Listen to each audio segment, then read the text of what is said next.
a mighty and most fearsome Rakshasa named Ravana, who, strengthened by a boon granted to him by the great god Brahma, released a reign of terror on the world. Unable to bear his cruelty, the Devas approached the great god Vishnu for his help. "O great Vishnu," they cried, "Ravana is terrorizing the world, plundering and looting at will. Because Lord Brahma granted him power over all Devas and Asuras, we are helpless against him. You must help put a stop to him." Vishnu's eyes narrowed as he listened intently. "You say that Devas and Asuras are helpless against him," he observed. "But what about men and animals?" "There was no mention of them in the boon," replied the Devas. "But," they added scornfully, "men are such weak creatures. They possess neither strength nor supernatural powers. How can they stand up to Ravana?" Murmured Vishnu, stroking his chin thoughtfully. "We'll see about that. Tell me, is there anyone on earth at this moment praying for a son?" "Yes," replied the Devas. "King Dasrath of Ayodhya is at this very minute performing a sacrifice for an heir." "Then let his wish be granted," declared Vishnu with a mysterious twinkle in his eye. King Dasrath was a brave and honorable king, and his people were happy and prosperous. As was the custom in those days, he had 3 beautiful queens, but to his utter disappointment, he had no heirs. He therefore decided to perform a fire sacrifice to please the gods. Building a great fire, Dasrath poured ghee and other offerings into it, while 1,000 priests chanted holy mantras invoking the Devas. And gifts of land, cattle, fine clothes, and gold were distributed to the deserving. Toward the end of the sacrifice, a radiant being emerged from the fire. He held out a golden bowl and, addressing the king in a booming voice, said, "Great king, the Devas are pleased with your sacrifice and send you their blessings. Give this payasam to your queens, and they will bear you noble sons." Soon thereafter, to Dasrath's delight, each of his queens became with child, and in due course delivered handsome sons. The eldest of the princes, named Rama, was especially gifted with beauty, strength, and dignity. When Rama came of age, he won the hand of the beautiful Princess Sita of Mithila. Dasrath, who had become old and weary, decided that the time had come for him to retire and to make Rama king. Everyone rejoiced, for Prince Rama was greatly loved. Everyone, that is, except for Kaikeyi, Dasrath's youngest and most favorite queen, who wished for her own son, Bharata, to rule as king. Dasrath had granted her 2 wishes in the past. Reminding him of this, she said that her 2 wishes were that Rama be banished to the forest for 13 years, and that Bharata be made king in his place.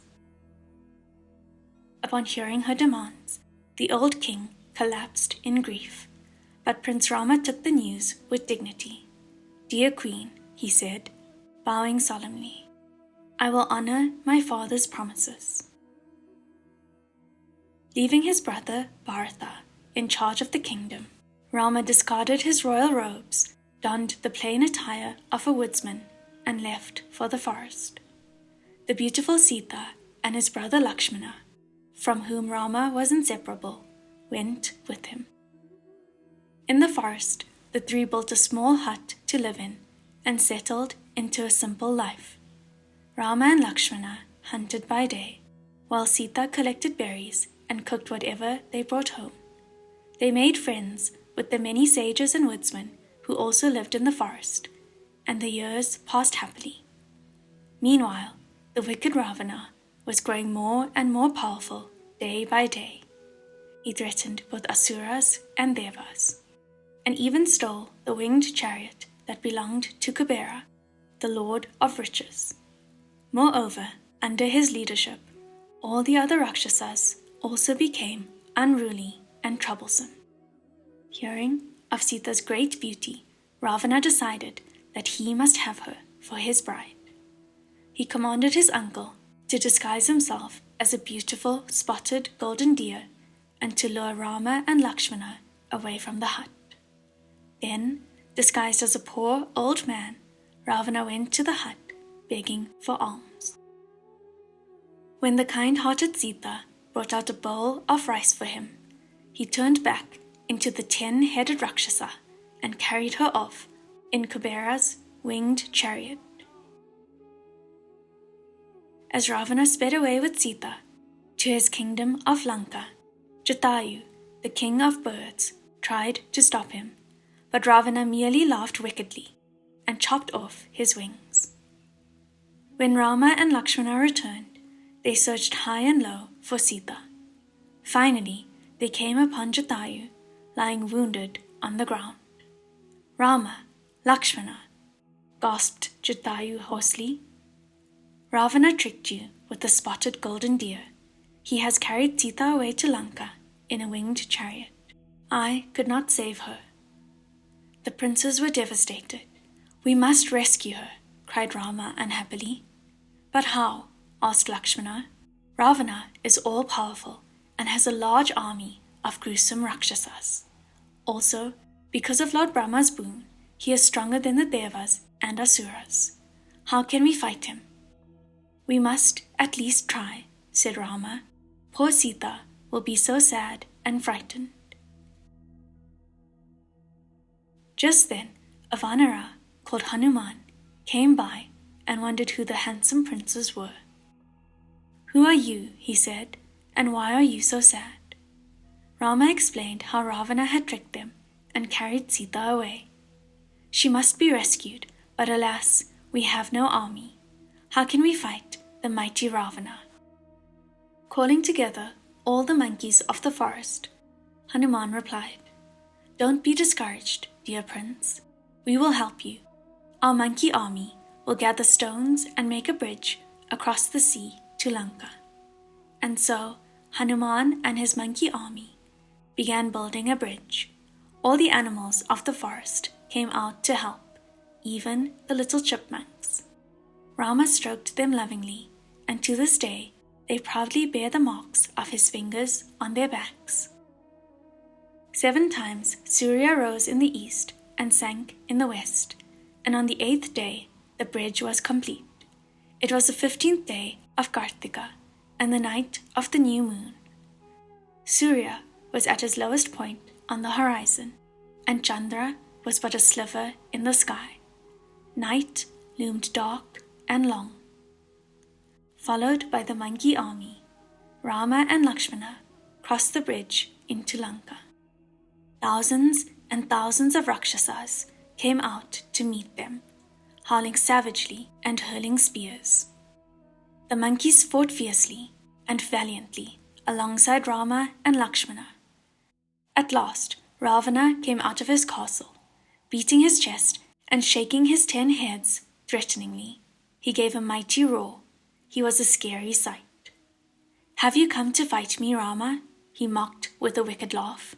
"Don't you know that neither Deva nor Asura can overpower me? How dare you, a mere man and a pack of monkeys, challenge me?" But Rama stood his ground fearlessly. Stringing his bow, he let fly an arrow with a mighty twang.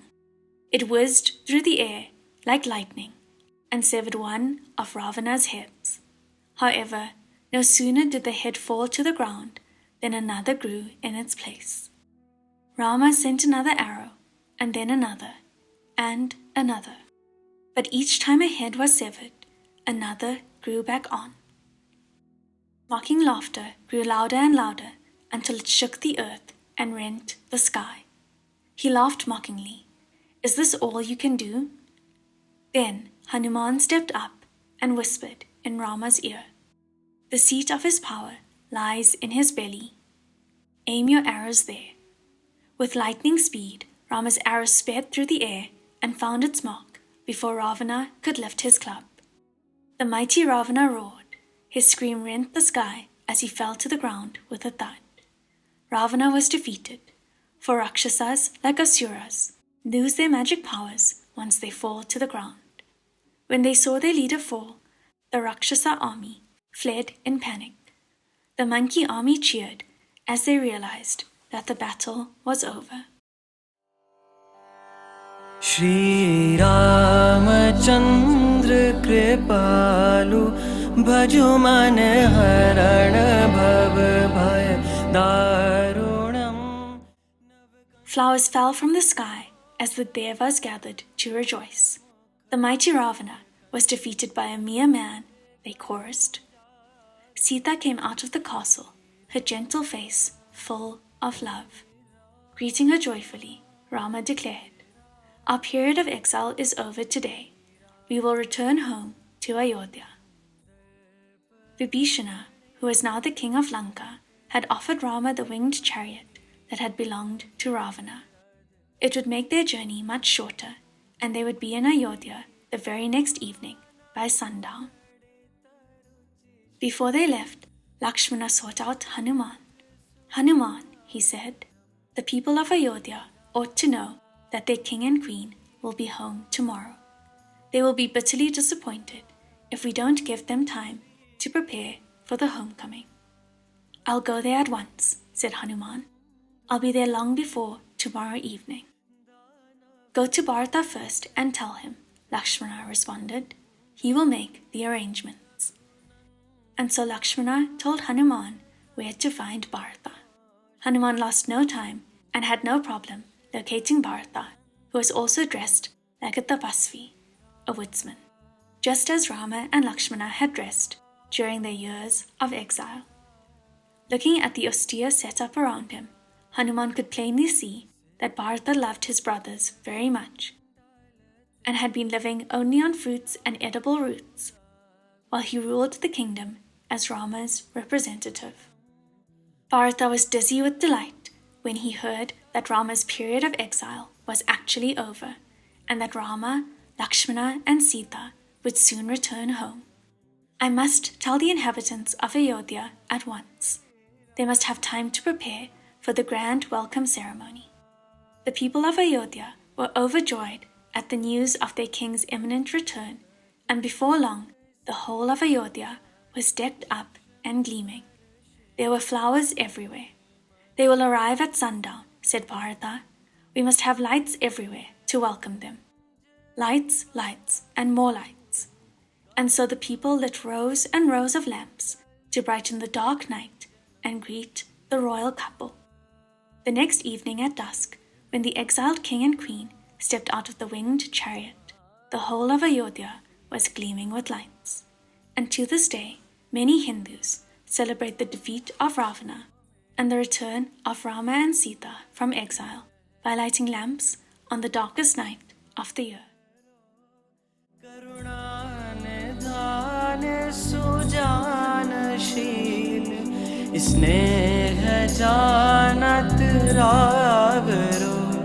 Shri Ram, Shri Ram, Shri Ram, Shri Ram. Ehi bhati gauri asis sun siya sahit hi harshit ali tulsi bhavani puji puni puni मुदित मन मंदिर चली। श्री राम।